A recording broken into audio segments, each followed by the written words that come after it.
देखें, corona virus खुदा की तरफ से आया है और इसमें मीडिया क्योंकि बड़ी हाइप है, लोग घरों में हैं, 60% ज़्यादा लोग टीवी देखना शुरू हो गए हैं। लोग घरों में और कोई काम ही नहीं है टीवी देखने के अलावा।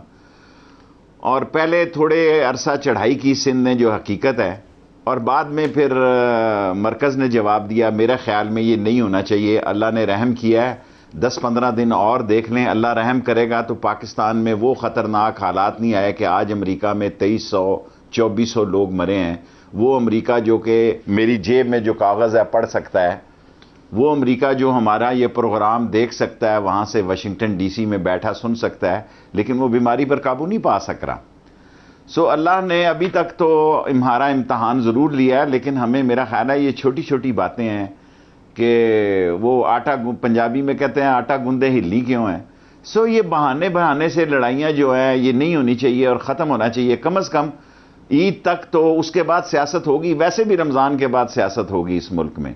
सो हमें अल्लाह से पनाह मांगनी चाहिए, अल्लाह से मदद मांगनी चाहिए, और महीना रमज़ान आने वाला, रात को जाग के अल्लाह से इस्तग़फ़ार करनी चाहिए कि अल्लाह ताला हमारे मुल्क के और दुनिया के आलम पे रहम करे, और इंडिया के मुसलमानों पे ख़ास तौर पर रहम करे जिनसे अछूतों वाला सलूक हो रहा है, और वो पाकिस्तान की तरफ देखते हैं। और जब ये बातें देखते होंगे तो आजकल तो टीवी हर एक सुन रहा है जी, हर एक ने डिश लगाई हुई है, तो वो क्या महसूस करते होंगे। इस लड़ाई को ख़त्म होना चाहिए और कंसेंसस पैदा होना चाहिए और मिलजुल कर चलना चाहिए।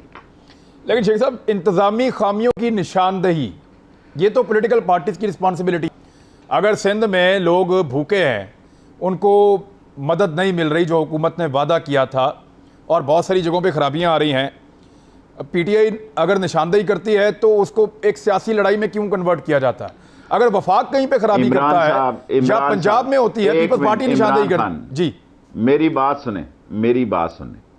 1 करोड़ 20 लाख का पैकेज, जिसमें जो 45 लाख पहला पैकेज गया है, ये वही है जो 2008 में बेनज़ीर के शहीद होने पे लोगों के नाम गए, 9 पे गए, 10 में गए, फिर 11, 12 और 13 में सर्वे के बाद गए। इस 45 लाख लोगों में इमरान खान ने किसी PTI के एक बंदे का नाम नहीं दाखिल किया। अब डेली वेजेस का जा रहा है उनके नंबर से। अभी तक हमारे कुलियों को, आज भी मैंने सानिया निश्तर से, प्रेसिडेंट आए हुए थे, बात की। मैंने कहा यार 1775 कुली हैं, करोड़ों लोगों को पैसे मिल रहे हैं, 1675 कुली हैं, उनका पैसों में रुकावट हो रही है। देखें, मसला ये है कि आप सारे लोग समझ रहे हैं कि ये गरीब आदमी का, दिहाड़ी वाले का मसला है, ये सफेद पोश का मसला है। राइट। दिहाड़ी वाला फिर रूखी सूखी खा लेता है। सफेद पोश की दुकानें जो बंद हैं उनके लिए बड़े मसले हैं। आज मैं शहर में गया, मैं रोज सुबह 1-2 घंटे जाता हूं, वो कहते हैं जी हमने गर्मियों के स्टॉक खरीदे हुए हैं फैसलाबाद से, हम तो नवंबर-दिसंबर में खरीद लेते हैं ताकि महंगा ना हो कॉटन। तो हमें जिस सूरत हाल से ना पड़ रहा है, हमें अपना उधार उतारना। अब दुकानें ही आदमी की होती हैं, माल तो लोगों का होता है। ठीक है, मोस्टली दुकानें लोगों की है, सिर्फ दुकान है और माल बाहर का है, उनको पेमेंटें करनी है। सो लकीली कोई IMF, वर्ल्ड बैंक ने बेहतरी का सबूत दिया, वरना तो हम ऑलमोस्ट डिफॉल्ट हो गए थे जी। ऑलमोस्ट इमरान साहब, हमारा काम फाइनेंशियल खत्म हो गया था और ग्रोथ तो मनफी होनी थी, लेकिन किस्त के लिए तो छुट्टी हो गई थी। सो एक वक्फा मिल गया इमरान खान के साथ। अल्लाह भी मदद करता है कि गोश्त ने अपील भी की थी कि बेहतर पैसों की तकमील जो है वो बेहतर मसले में आ गई, वरना तो पाकिस्तान डिफॉल्ट हो चुका था। कोई कमी नहीं है अब डिफॉल्ट होने में। ये तो वर्ल्ड बैंक और IMF ने एक कुशन दे दिया पेमेंट देर से करने का, वरना हमारे पास तो पेमेंटों के पैसे नहीं थे। ठीक है शेख साहब, जो कल पीर दिखाई मुराद अली शाह साहब ने, वो कह रहे हैं कि सिंध के अस्पतालों में लाशें पहुंची हैं, मरीज पहुंचे हैं जो करीबुल मर्ग थे, और हमने कोरोना की वबा के खदशात के साथ उनमें से कुछ को दफन भी किया है। और जिना अस्पताल कराची का इस बात की तस्दीक कर रहा है कि पिछले सालों की निस्बत इस साल गो के लोग अपने घरों में हैं, लेकिन ज़्यादा डेड बॉडीज़ पहुंची हैं अस्पताल में, और 125 के करीब वो बताते हैं। शेख साहब, ये कितना अलार्मिंग है, क्योंकि ये वो दिन है जब पेंडेमिक अपनी पीक की तरफ जाता है। अगर खुदा ना खास्ता अगले 2 हफ्ते में सिचुएशन उस तरह जाती है जिस तरह वो डरा रहे हैं, देन व्हाट सर? देखें, जो सियासतदान, जो जिम्मेदार की, वो क्या शेर है कि यूं रो रो के तू अशकों की आबरू ना गवा, घर की बात घर ही में रहे तो अच्छा है। हमारे अड़ोस पड़ोस में जितनी अमवात हो रही हैं, लोग उसको छुपा रहे हैं। हम अपने गंदे कपड़े आके टीवी पे धो रहे हैं। शेख रशीद अपनी जैकेट ला के इमरान के प्रोग्राम में आके धो रहा है कि ये है मेरे दाग, इसको देखो और दुनिया का तमाशा बनो। देखें, अगर ये अमवात हुई हैं, अगर लोगों ने पर्दादारी की है, अगर उसमें कोरोना के भी केस हैं, तो आप भी पर्दादारी करें। ये नहीं कि कोई डेटा छुपाया जा रहा है। आज के दौर में ये मोबाइल फ़ोन का दौर है जी। हर एक की जेब में खाने के लिए कुछ है या नहीं है, मोबाइल फ़ोन तो है। और वो और किसी के पास काम है या नहीं है, उसे सोशल मीडिया पे पंगे लेने का तो शौक़ है, वो किसी के साथ भी पंगा ले सकता है जिनको ये सोशल मीडिया का काम आता है।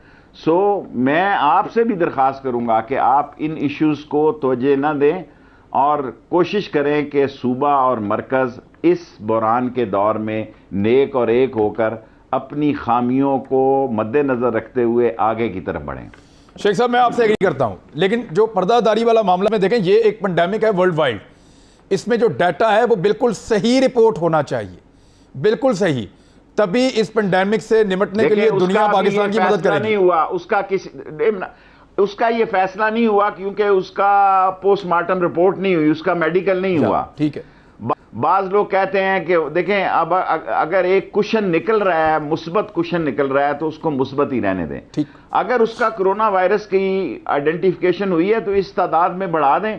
अगर अमेरिका जैसे मुल्क में आज 2500 लोग मरे हैं, अगर पाकिस्तान में वो भी 15 दिनों में 100-200 आदमी है शामिल कर लें, तो अभी भी इतनी खौफनाक बात नहीं है। अल्लाह हमारी मदद। और हमारे साथ साथ देखें, हमारे साथ जो पड़ोसी मुल्क हैं, अफगानिस्तान बेहतर है, ताजिकिस्तान बेहतर है, काज़ाकिस्तान बेहतर है, और किर्गिस्तान बेहतर है, तुर्कमेनिस्तान बेहतर है।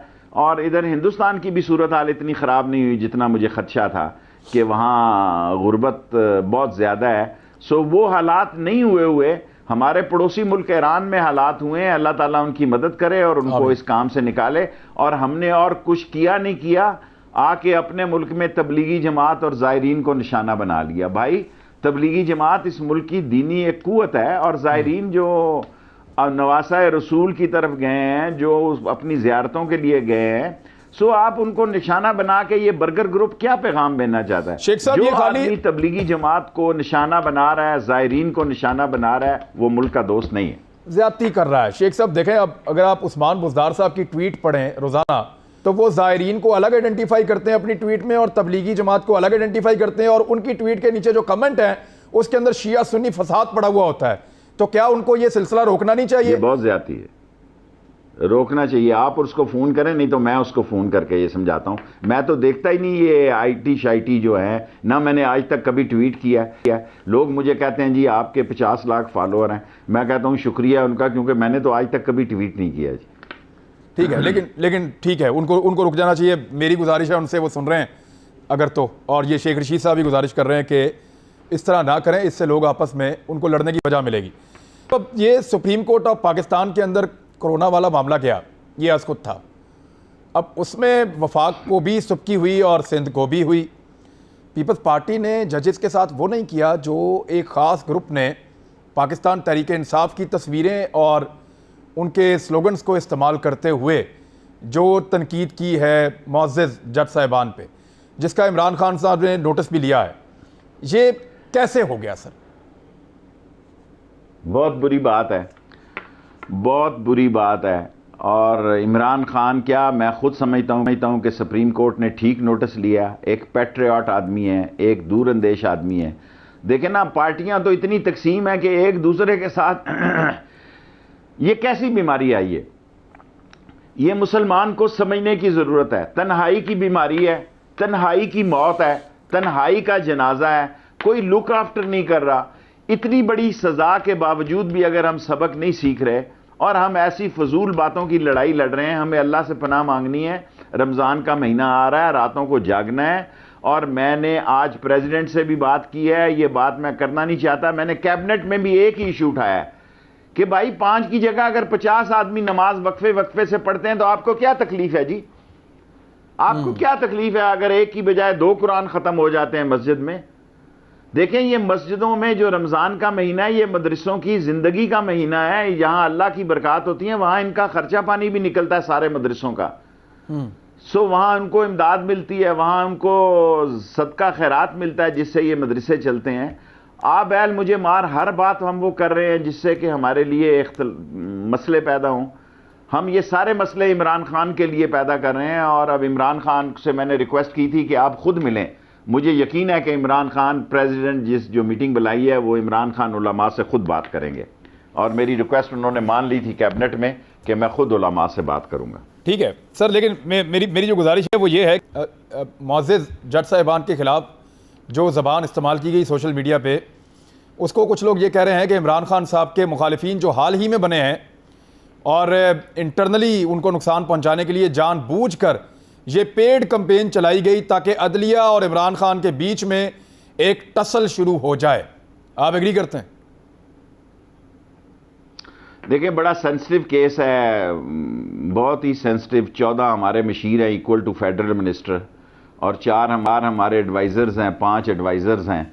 19-20 लोग वो हैं जो बड़े इंपॉर्टेंट हैं, जिस पर इस हुकूमत का बड़ा दारोमदार है। शायद मुंतखब लोगों पर इतना दारोमदार नहीं है जितना इन अनइलेक्टेड लोगों पे है। और ये सुप्रीम कोर्ट पे केस लग गया, अगर ये ऊंच नीच हो गई तो ये तो बहुत बड़ा मसला बन जाएगा, बहुत बड़ा मसला बन जाएगा।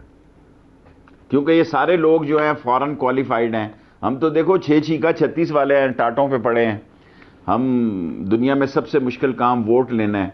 हम जिस हुकूमत में भी आते हैं, ये बगैर वोट लेकर भी वजारतों पे पहुंचने वाले लोग नजर आते हैं। सो बाज़ का तो हम सोचते हैं कि हम ही बेवकूफ़ हैं कि लोगों की खुशी गमी भुगताते हैं, 24 घंटे अलर्ट रहते हैं, 18 घंटे काम करते हैं। लेकिन हमारे साथ वही लोग बैठते हैं जिन्होंने कभी न कभी किसी को ना वोट मांगा, ना सलाम किया, ना वालेकुम सलाम किया। सो उनका केस लगा, ये 20 आदमियों का बड़ा इंपॉर्टेंट केस है। ये अगर ये ऊंच नीच हो गई तो हुकूमत के लिए बड़ा मसला हो जाएगा। शेख साहब, वो आपके पिंडी में भी कहते हैं और पंजाबी में कहते हैं कि जेड़े बंदे मुंह सन वो किधर ने। खान साहब ने ये बंदे इलेक्शन से पहले हमारे मुंह पे नहीं कराए सर। जो बंदे मुंह पे कराए थे वो बंदे गायब हैं थोड़े से छोड़ के। बस अब ये खान साहब को ख्याल है कि क्वालिफाइड लोग चाहिए। उनका ख्याल है कि सियासत अलग चीज़ है, डिलीवरी अलहदा चीज़ है। ये अच्छे डिलीवर करने वाले लोग हैं। सो इनको इसलिए लाया गया कि ये बहुत अच्छा डिलीवर करते हैं उनके खान साहब के ख्याल में सॉरी, उनके ख्याल में ये फॉरेन एक्सपर्ट हैं और इनके इंटरनेशनल रूट्स हैं। और हमारे जो उर्दू मीडियम वाले हैं वो यही है 6 का 36 वाले। सो ये फ़र्क तो है जी। अच्छा, अब शेख साहब, मैं अदालत के हवाले से आखिरी मरतबा आपसे जानना चाहता हूँ कि जो एक माहौल पैदा हुआ था वो आपके ख्याल में ईज डाउन हो रहा है, हो जाएगा, और खान साहब वहाँ तक पहुँच जाएंगे जिन लोगों ने ये साजिश की? खान साहब ने इसकी इंक्वायरी का भी कहा कि पता करें ये कौन है और इसके पीछे क्या था। देखिए जी, FIA को दिया है। वाजिद ज़िया मेरे साथ 2 साल रहे हैं रेलवे में। ये एक सिस्टम ऐसा है जी, देखें मेरे स्टाफ वाले 1-2 चलाते हैं अकाउंट, उसको हाईजैक कर लिया, और जिन्होंने किया वो पैसे मांग रहे हैं वापस करने का। मिनिस्टर का अकाउंट हाईजैक कर लिया। FIA को लिखा है खत कल मैंने। वो हैं ही थोड़े से लोग जो 1-2 बंदे करते हैं स्टाफ के, तो मेरा ही अकाउंट हाईजैक 2 के 2 कर गए हैं और वो पैसे मांग रहे हैं, पैसे दो 4.5 लाख रुपया। सो इस तरह के तो हालात हैं। FIA को लिखा है कि अगर मिनिस्टर का अकाउंट नहीं महफूज रह सकता तो फिर किसका अकाउंट महफूज है यहाँ। इसीलिए मैं देता ही नहीं हूँ कुछ उसमें, वो ताकि मेरे हाथ से कुछ गया ही ना हो। लेकिन आपके ख्याल में वाजिद ज़िया पहुंच जाएंगे वहां तक जो लोग कर रहे थे अदलिया के खिलाफ? मेरे साथ वो 2 साल रहे हैं, पहुंच तो जाएंगे जी। सलाहितें तो वो नवाज शरीफ के घर तक पहुंच गए थे, ये तो फिर भी। आपके ख्याल में ये खुरा कहां निकलेगा जाके, ये जानना चाहता हूं शेख साहब से। ये अभी 2-3 महीने के बाद सियासत गर्म होगी, रोज़ों के बाद। अभी तो कोरोना काफ़ी, इसके 15 दिन बड़े अहम हैं, और ये 2-3 तारीख तक फैसला हो जाएगा। ये मैं कह चुका हूँ सारा टीवी पे, बार बार कहने की ज़रूरत नहीं कि ये 15-20 दिन बड़े अहम है। अगर इसमें ये इसी तरह स्लो डाउन रहा और इनके तखमीने इसी तरह कम रहे, क्योंकि जो जितने फॉरेन एक्सपर्ट हैं और जो इस काम को देख रहे हैं, और उनका तो ख्याल है कि ये जो उनका ख्याल था उस जगह पर अब तक नहीं पहुंचा, और उससे 70-80% कम है, बल्कि 90%, 70-80% लगा लें। तो अगर इसी स्पीड से रहे तो इंशाअल्लाह ताला रमज़ान के बाद हम निकल आएंगे इस बहरान से। शेख साहब, सबसे बड़ा चैलेंज ये था कि अगर आपने लोगों को लॉकडाउन करना है, बंद करना है, तो उनको खुराक की फराहमी होनी चाहिए, एक फूड की सप्लाई चेन होनी चाहिए जो लोगों के घर तक जाए। टाइगर्स बनाने की कोशिश की गई, को पटवारी आगे आ रहे हैं, कभी कोई, सब अपने अपने ज़रिए मुखय्यर हजरात काम कर रहे हैं, लेकिन बात बनी नहीं। लोगों को, बेचारों को बार बार बाहर निकलना, हुकूमत कर नहीं सकती, हमारी काबिलियत नहीं है इसमें, या हमारी नीयत नहीं थी, हुआ क्या एक्चुअली?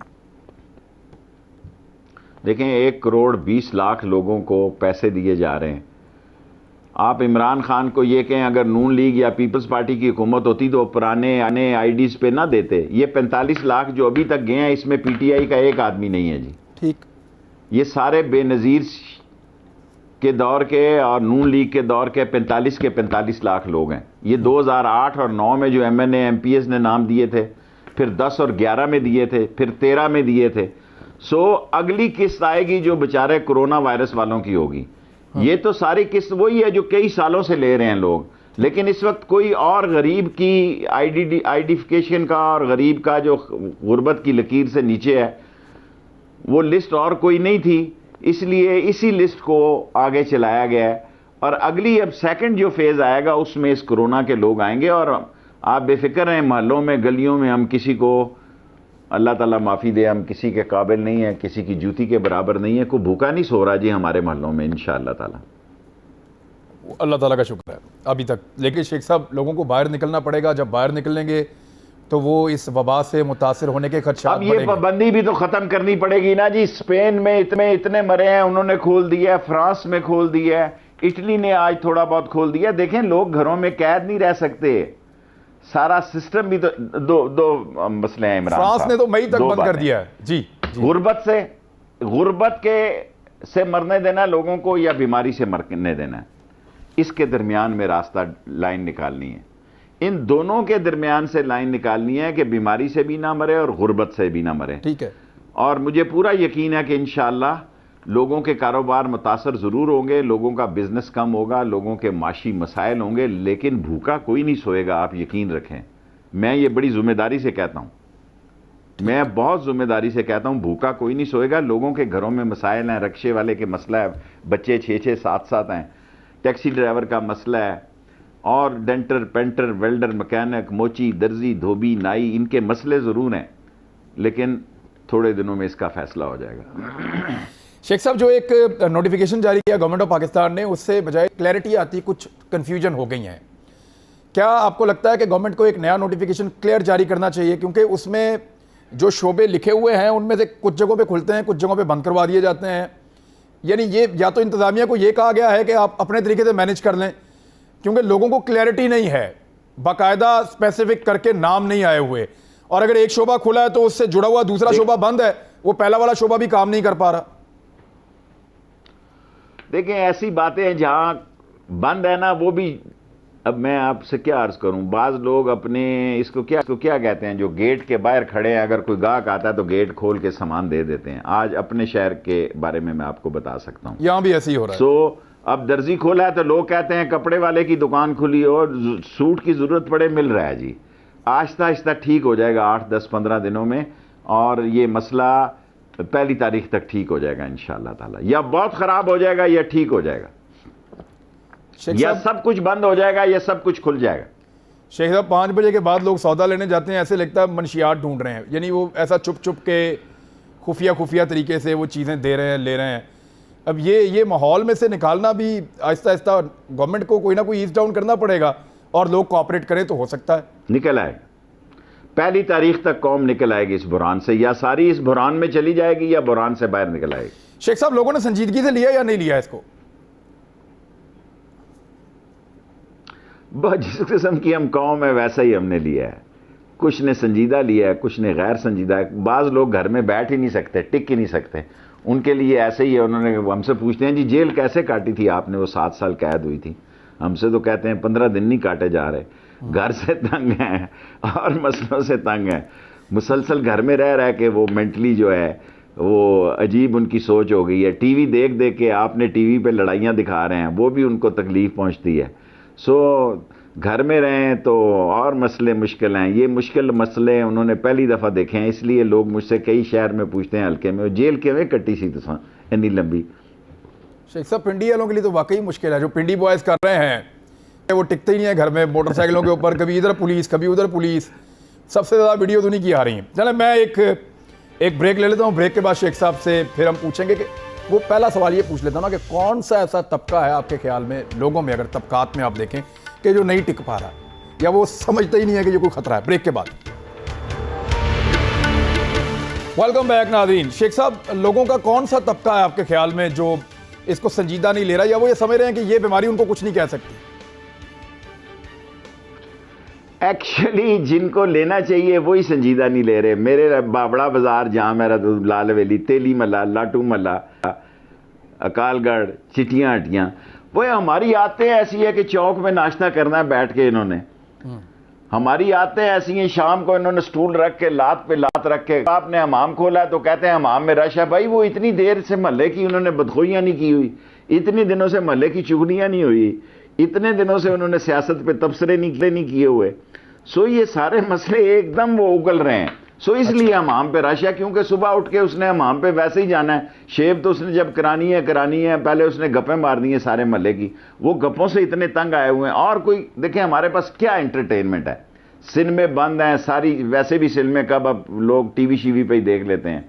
अब वो टीवी देख देख के भी तंग हैं, घर वालों से भी तंग हैं, फिर महल्ले में आके तो बैठते ही हैं, फिर आप फट ले जाते हैं जनाब अली कैमरा उधर के, जनाब सारा खिलाफ वर्जी हो रही है। वो आदत से मजबूर हैं। कोई ये नहीं कि उनको पता नहीं है कि कोरोना वायरस क्या है, सबको पता है, हाथ धो दे जरूरी है और इकट्ठे नहीं होना। पर एक देखें हमारा एक इस्लामी शऊर का मसला भी है कि हमारा बचपन से हमारे ज़हन में ये बात लगाई है कि हमारा मौत का वक्त है। हम जब बच्चे हैं हमारे ज़हन में डाला गया है कि नफ़ा नुकसान, बीमारी, सेहत, ज़िंदगी, मौत, कारोबार, नुकसान, ये सब अल्लाह की तरफ से, ये हमारा ईमान है। सो उस ईमान की जो सूरत हाल है, अब देखें 5 मौलवियों को कहा मेरे महल्ले में तो कोई 5 मौलवी नहीं पढ़ रहे जी, उसी तरह नमाज हो रही है। वो कह रहे हैं शेख साहब मरने से पहले भी तो तौबा करनी है। सो मैं अगर कहूँ भी तो मैं नहीं कह सकता, मैं अपने महल्ले की मस्जिदों को नहीं कह सकता कि 5 मौलवी करो जी, 5 मुक्तदी करो। अब रमज़ान में अगर, अब मैं क्या अर्ज़ करूं, ऐसे ही आप बात कहीं से कहीं चले जाएगी। भाई लोगों ने मस्जिद में जाना है, जो मर्जी आप कर लें, जितना मर्जी कानून सख्त, कर्फ्यू भी लगा देंगे, फिर आप कर्फ्यू भी लगा दो, लोग मस्जिद में जाएं। फिर आप प्राइम मिनिस्टर को क्यों कहते हैं कि वो बात करें उलमा इकराम से? मैं नहीं कहता, मैंने कहा मस्जिदें खोल, मैं नहीं कहता। किसी वजीर का इंटरव्यू के पूछ ले। इस हफ्ते भी मैंने कहा कि 5 की बजाय 50 या 70 कर दो। इस कैबिनेट में भी कहा है। मुझे पता नहीं जो होना, आप वैसे ही लगे हुए हैं। देखें ना, एक बंदे ने जाके मस्जिद में अजान देनी है सुबह, उसको इस पे फख्र है कि मैं इस मस्जिद में, वो ये नहीं कि मुअज्जिन है, मुअज्जिन और है कोई, लेकिन वो इज्जत महसूस करता है कि मैं अपने महल्ले को जाके जगाता हूँ जी, मैं अजान देता हूँ, इसकी एक रिस्पेक्ट है। और जिधर से गुजरता है कि शाह जी को सलाम होती है। सो अब ये हमारा कल्चर ये 15-20 दिन में तो नहीं ख़त्म हो सकता जी, नहीं हो सकता।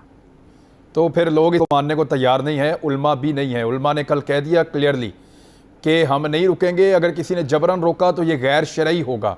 हुकूमत अब उनको कैसे कन्विंस कर सकती है सर?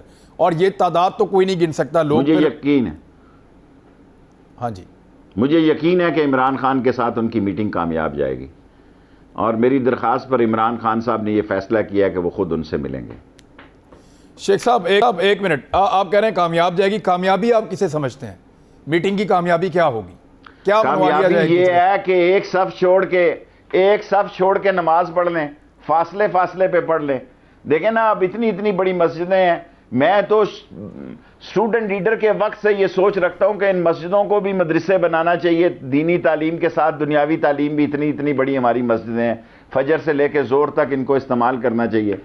इन्हीं मस्जिदों से हम ये राशन बांट सकते थे, इन्हीं मस्जिदों से हम गरीबों को, यहाँ देखें अब हमारे मसले क्या हैं जी, हमारे मसले ये हैं कि हमारी आबाई सोचे हैं कि हमारा लाल हवेली के बाहर अफ्तारी होनी है जी। अब हमें फिक्र पड़ी है कि अगले चौक तक चले जाएगा, 5-5 फुट का रखो, नहीं रखेंगे तो लोग नहीं जीने देंगे।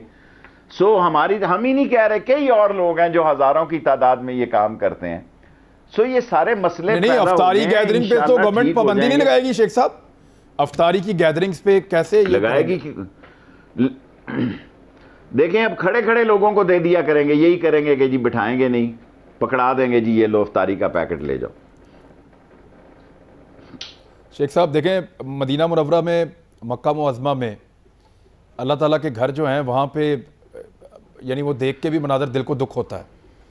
अगर वहाँ पे रोक दी गई इबादत, अब ऐसी बात करूंगा कि सारे लोग मेरे मुखालिफ हो जाएंगे, अब मैं रह नहीं सक रहा। देखें, मक्का मदीना काबिल एहतराम जगह। मैं पाकिस्तान के उन 6 लोगों में शामिल हूं जिन्होंने काबे की छत पे भी नमाज पढ़ी है। कोई बंदा आपको नहीं मिलेगा दुनिया के उन 34 मुसलमानों में जिसने मैं काबे की छत पे भी नमाज पढ़ी है। लेकिन मक्का मक्का है, मदीना मदीना है, पाकिस्तान पाकिस्तान है। बादशाह है आप। यहां लोग मर जाते हैं 2-2 रुपए जोड़ के कि रोजा रसूल पे जाना है। वाह, ठीक।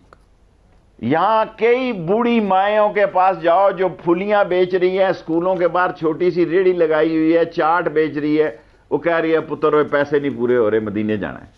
अब इसको मैं रोक सकता हूं? ठीक है शेख साहब, ठीक है, वो उलमा और इमरान खान साहब बात करें, कोई ऐसा सोल्यूशन निकले कि उसमें इंशाल्लाह निकलेगा। उसमें जो है वो लोगों के जज्बात भी मजरू ना हो और लोग बीमार भी ना हो।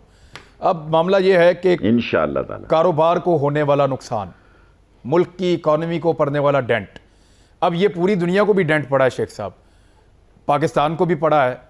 ये G20 ने जो फैसला किया और पाकिस्तान को जो रिलीफ मिला है इस साल के लिए, आपके ख्याल में ये काफ़ी है और क्या हम निकल पाएंगे इसमें से, और निकलेंगे तो कितने अरसे में निकलेंगे इसके असरात से? मैं इकोनॉमिस्ट तो नहीं हूं, पॉलिटिकल वर्कर हूं। मैं तो कोरोना के बाद वर्ल्ड ऑर्डर को बदलता हुआ देख रहा हूं, नया वर्ल्ड ऑर्डर आता हुआ देख रहा हूं, नए दुनिया के दोस्त और नए दुश्मन बनते हुए देख रहा हूं। और कोरोना वायरस दुनिया सियासत में महीने 90 दिन की आप लगा लें, 90 दिन के बाद दुनिया की सियासत में बड़ा उतार चढ़ाव होगा। हर मुल्कों में इलेक्शन होने हैं, ट्रंप के इलेक्शन है, दूसरों के इलेक्शन है, उनके क्या असरात होने हैं, उनके क्या उस पर माशी मसले के ना। उसने तो 22,000 अरब बिलियन डॉलर उसने दिए हैं, 2200 बिलियन डॉलर कोई मामूली मसला नहीं है।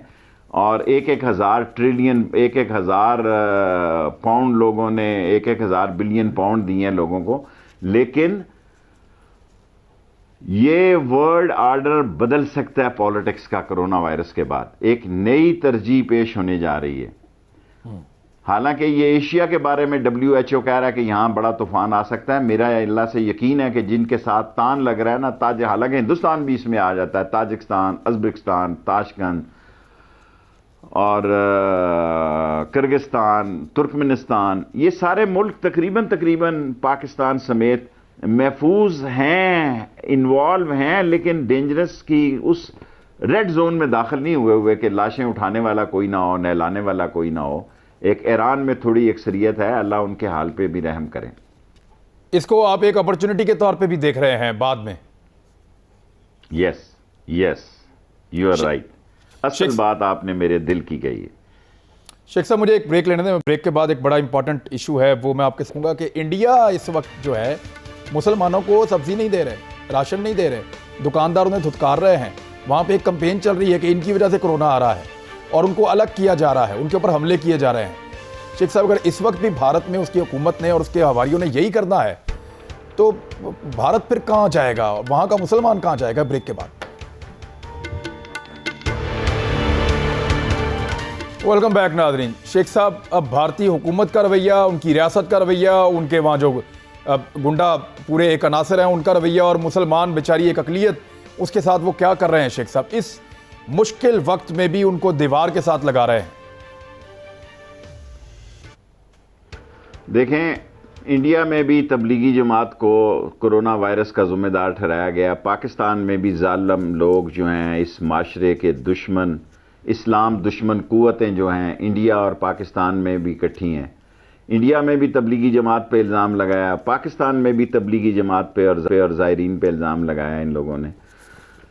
इतनी बड़ी मुसलमानों की इतनी बड़ी तादाद को हिंदुस्तान कभी भी इतना नहीं दबा सकता। एक नया पाकिस्तान बनने जा रहा है हिंदुस्तान में, एक मुसलमानों की नई रियासत बनने जा रही है। अगर हम मजबूत हो जाएं, हम स्ट्रांग हो जाएं, हम एक और नेक हो जाएं, और हमारी इकॉनमी और हमारी अजीम फौज जो है वो हर इम्तहान के वक्त जो इस मुल्क के साथ खड़ी होती है, इस देखें यही फ़र्क है। आज इंडिया के मुसलमान के साथ कोई पाकिस्तानी फ़ौज खिदमत करने वाला अदारा नहीं है, इसलिए वो बेबस हैं। आज पाकिस्तान में हमने एक तफ्तान में ट्रेन चलानी है, पाक फ़ौज ने हमें कहा जनाब अली हमें ट्रेन दें, हम लेके जाते हैं, हमने करना है। 3000 कुलियों को, हमें कुलियों को सानिया निश्तर ने अभी तक एक पैसा नहीं दिया, लेकिन आर्मी चीफ के हमने बाजवा साहब के जो खुराक के बंडल हैं वो 3 शहरों में भी दिए हैं। ये होती है तंजीम। सानिया निश्तर की कैबिनेट में मैं कह के थक गया हूं कि 1675 यार कुलियों को पैसे दे दो, खुदा और रसूल का वास्ता है। और उधर एक मुलाकात में एक परसों चौथ रिक्वेस्ट की है, आज हमारे थैले भी बांट गए हैं आर्मी चीफ ने जो भेजे हैं कुलियों के लिए। ये होती हैं ऑर्गेनाइजेशनें। सो इंडिया का मुसलमान चैन से नहीं बैठेगा।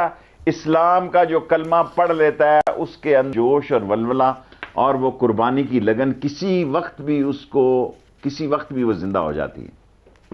जी ठीक है शेख साहब, एक मुझे और इम्पॉर्टेंट आटा चीनी बहरान, अब क्योंकि इशू थोड़ा सा दबा हुआ है, लेकिन 25 तारीख आने वाली है। 25 के बाद आप क्या देख रहे हैं इस बहरान में? किस किस की गर्दन फिट हो जाएगी? देखें बड़ा इंपॉर्टेंट महीना है। मैंने आपको कहा रोजे के बाद आईपीपीस का केस लग रहा है जी, इसमें भी बड़े अहम लोग हैं।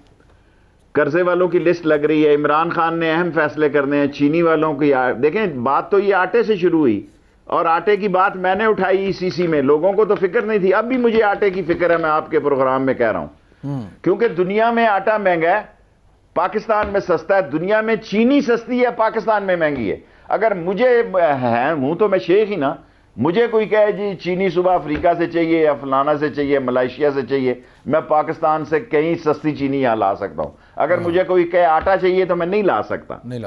सो पाकिस्तान में जब आटा इन्होंने एक्सपोर्ट किया, मैंने ईसीसी में मुखालफत की, मैंने इमरान खान के सामने जोरदार केस लड़ा और मुर्गी चना मुर्गी और ये मुर्गियों के काम वालों को दाना बेचने की मुखालफत की, ऑन रिकॉर्ड की। और उस वक्त असद उमर थे और असद उमर ने कहा कि शेख साहब आप तो पूरा बिजनेसमैन है, आप तो सारा इकॉनमी को समझते हैं। मैंने कहा शेख हूं, इकॉनमी को नहीं समझता। इकॉनमी के लिए जेली या असली एक डिग्री होनी फॉरन की जरूरत है। लोग नहीं समझते कि पाकिस्तान में बैठ के भी लोग इकॉनमी को समझते। शेख साहब ये चीनी में फंसेगा कौन कौन? जहांगीर खान तरीन के बारे में क्या ख्याल है आपका? उनको लेके पीटीआई बड़ी हसास होती थी, आजकल तो उनको पीटीआई खुद ही तनकीद कर रही है। मालूम नहीं, पीटीआई वाले जाने, मैं तो इमरान खान के और उसके साथ रहूंगा। पीटीआई की अपनी सोचें हैं जी, वो आज कुछ कह दें कल कुछ कह दें। नहीं क्या कुट्टी हो गई है इमरान खान साहब की और जहांगीर तरीन की? जहांगीर तरीन और इमरान खान साहब की कुट्टी अभी तो मुझे कुट्टी ही लग रही। अभी तो फोरेंसिक रिपोर्ट 25 को शायद ना आए, रोड शोड बंद है, 8-10 दिन आगे चले जाए, लेकिन अभी तो कुट्टी लग रही है जी। जिस किस्म का नया माहौल मैं देख रहा हूँ रावल इस्लामाबाद में, उसमें तो यही लग रही है कि तल्लकात को इतने अच्छे नहीं है। अल्लाह करे अच्छे हो जाए, अगर फोरेंसिक रिपोर्ट ठीक आ जाए फिर तो अच्छे हो जाने चाहिए। खान साहब, इमरान खान साहब की एक वीडियो आई है जिसमें वो इंतहाई रंजीदा बैठे हुए हैं, तस्बीह पढ़ रहे हैं और गालिबन तकरीबन रोते हुए, और फिर वो खामोश हो गए। अब उस वीडियो के ऊपर बिलावल भुट्टो भी तनकीद कर रहे हैं, मुख्तलिफ लोग मुख्तलिफ बातें कर रहे हैं, लेकिन बिलावल को तो क्या ले आए खान साहब की सिचुएशन क्या है? चलो वीडियो पे आप वीडियो पे बात कर लेंगे। खान साहब फिट फार है यार। खान जो है खान फिट फार है। खान ने जितने क्राइसिस 2 सालों में देखे हैं पाकिस्तान के किसी सरबराह मुमलिकत ने नहीं देखे। जितना तजर्बा उसने 2 साल में हासिल किया, लोगों ने 40 साल में नहीं हासिल किया। खान साहब तो कहते हैं ना मैं 22 साल स्ट्रगल किया। 22 साल स्ट्रगल एक तरफ रखें, 2 साल उसकी हुक्मरानी जो है उसमें उसने ज्यादा लर्न किया है, उसमें उसको ज्यादा समझ आई है ऊंच नीच की, उसको ज्यादा समझ आई है अदारों की समझदारी से डील करने की, उसको ज्यादा समझ आई है। रंजीदा वीडियो है वो क्या है खान साहब? वो क्या शेख साहब? ये जो रंजीदा, मुझे नहीं पता, मैं देखता ही नहीं, मैं देखता ही नहीं, सिर्फ अखबार पढ़ता हूँ। जिन्होंने देखी है आपके दोस्त हैं, आपको खैर खबर तो करनी चाहिए थी कि ये वहां से, और क्या मैं करता हूँ करता रहता हूँ, उसका तो मैं दोस्त हूँ, इसमें तो कोई शक नहीं। अच्छा, ये ख्वाजा साद रफीक साहब की चौधरी परवेज़ से मुलाकात, ये इसको आप क्या खबर के तौर पे देख रहे हैं या सिर्फ शुक्रिया अदा करने गए हैं, या किसी को मैसेज दिया है उन्होंने? हेलो हाय कुछ नहीं। देखें इमरान खान